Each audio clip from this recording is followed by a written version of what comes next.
Well, Michael, we're getting our first look at the damage that was done here at St. James. Now, if you walk with me, you can see behind me these doors just how high the flames got. You can see some charring where these flags were lit. You can definitely smell a heavy odor of smoke in this area. Now, these flags that were lit and where you can see the damage, that's what prompted officials to evacuate St. James High School and move the students by bus to the middle school. Well, when parents were allowed to come pick their students up from the middle school, it caused congestion on both lanes of the two-lane highway and blocked it completely with cars.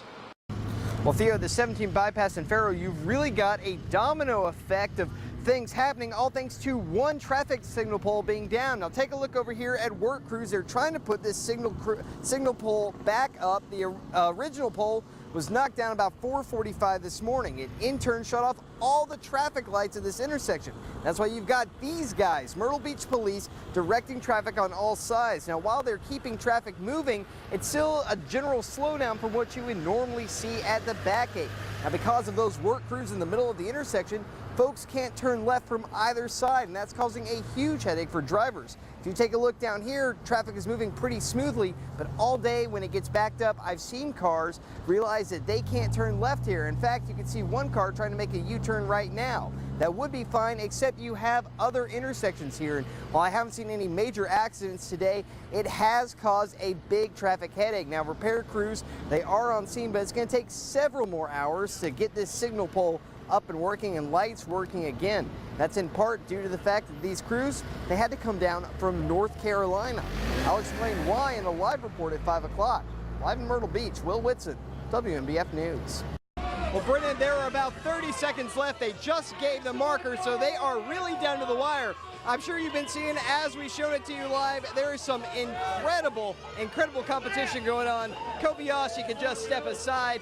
Hot dogs, they have nothing on croissants, cupcakes. And we see some folks right over here. They put away what had to be about 30 cupcakes. You can see the wrappers in these buckets, and they just ended right now. Let's see exactly how these cupcakes felt going down. Hold on, we will ask right now. So I gotta ask, what was it like putting all those cupcakes away? Pretty stuffy.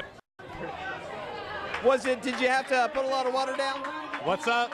I was just dumping it all over. But Jessica, what was the hardest part of eating some of these cupcakes? Trying to swallow them. It gets like backed up in your mouth. It kind of gets dry a little bit. How many did you get through? I believe 7. It's a new record for me, personal. Are you going to look at a cupcake anytime soon, or are you going to have to step away for a little bit? I'm not looking at any food anytime soon. All right, well, thank you so much, Jessica. All right, guys, well, they are tallying them up right now. There are a lot of cupcake wrappers that they got to count through to find the champion. We'll let you know exactly how many got eaten, and we'll be back here at WNBF News at 5 with the man who created this entire competition.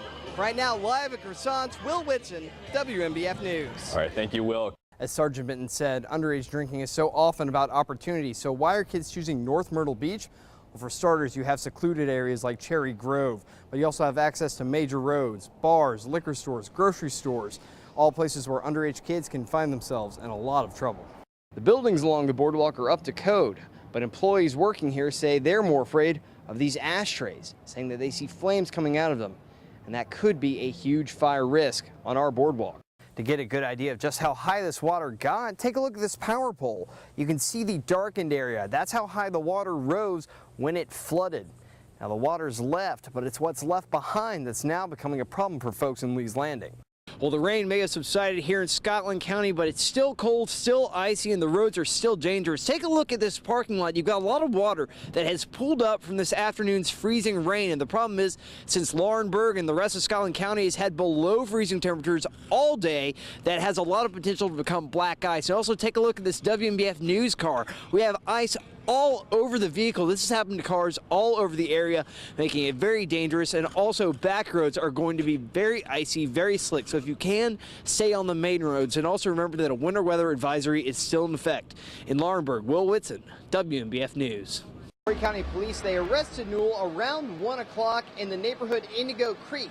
Now, if that name sounds familiar, it's because about 2 weeks ago, there were some cases of flag desecration in that neighborhood as well.